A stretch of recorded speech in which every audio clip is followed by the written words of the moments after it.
What is up, guys? Jeremy Rica here, and welcome back to another edition of Rica's Soccer Beat. I'm your host, Jeremy Rica, and today we're going to talk about what kind of coach are you? How do you get through to your kids? Are you the type of coach that yells? Are you the type of coach that is soft spoken? How do you get through to your kids? That's what I want to know. I've said this before. I'll say it again. A lot of my videos are going to focus on the youth level because that's what I'm used to. That's my bread and butter. That's what I've been doing for the last 5 years of my life. And, I really am curious to know where you guys fall in that category. Are you the type of coach that like to yell a lot? Is that how you get your point across? Or are you soft spoken? Or are you the type of coach that likes to demonstrate? Is that how you get through to your kids? I want to know from you guys because I can tell you the nice thing about what I see in the world of coaching is I see it all in terms of the type of coaches that I see. I see very animated coaches on one hand, and I see very soft spoken coaches on the other hand. So I'm very curious to see where you stand on that level because I think it's important to have a level of balance. It's important to have a level of balance in terms of, okay, maybe I yell at you while you're on the field because, and I don't even want to call it yelling. I would rather say that I have to talk loudly to get my point across.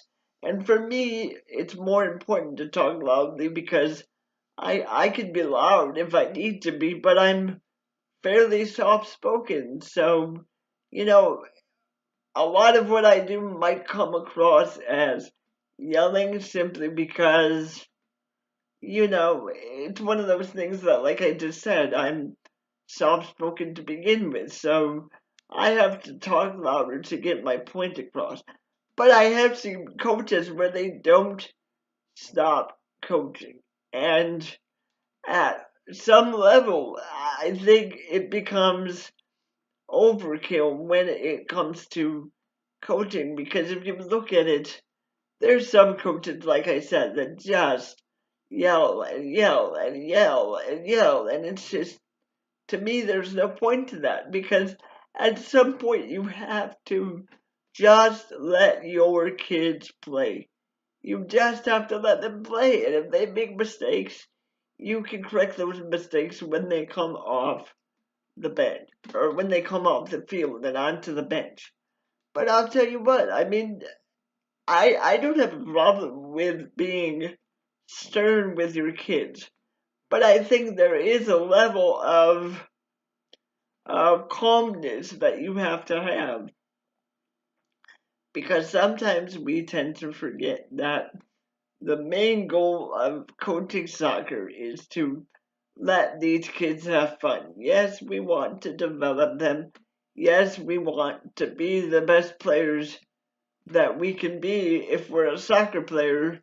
And if we're a coach, it's our job to make them into the best soccer players we possibly can. Look, I understand that. I get it. I really do. But I look at it in terms of how do we get our point across? Because the reality is that sometimes you might deal with kids that don't deal with you yelling at them very well. Maybe they have certain things in their life that are going on that they don't respond well to constant yelling. And so I'm curious to see where you guys fall on that spectrum because sometimes I think there are people that, take the game too seriously and they tend to over coach, and that becomes a big problem. I mean, sometimes, like I said, you have to sit back and just let these kids be kids and play the game. I mean, yes, there's a difference between recreational soccer and club soccer. And I mean, here's the thing, to be honest with you, and I'm going to do a video about this later. I do think that, if you go into club soccer, it's not going to be like it was in recreational soccer. I mean, there's a huge, huge difference between recreational soccer and club soccer. When you come to club soccer, you expect there to be that level of competitive edge. There's no snack time, there's none of that. So I do believe that if you come from recreational soccer to club soccer, that you have to expect to a certain degree that the level of coaching is probably going to be wrapped up a little bit because that's just the way it is. I mean, there are certain steps that you have to take you know, in order to become better soccer players. And part of that is starting with micro and then working your way up the club ladder, and then you go on to high school and college, and maybe even at some point the professional level. But what kind of coaching should these kids receive at the club level? What do you prefer? What gets through to these kids? That's what I want to know from you guys because, as I said, I've seen a gamut of coaching styles, and it'll be very interesting to see what other people think. Simply because, as I said, I have seen several different types of coaching, and I think there, as I said, there's no wrong answer to this. There is no wrong answer to this.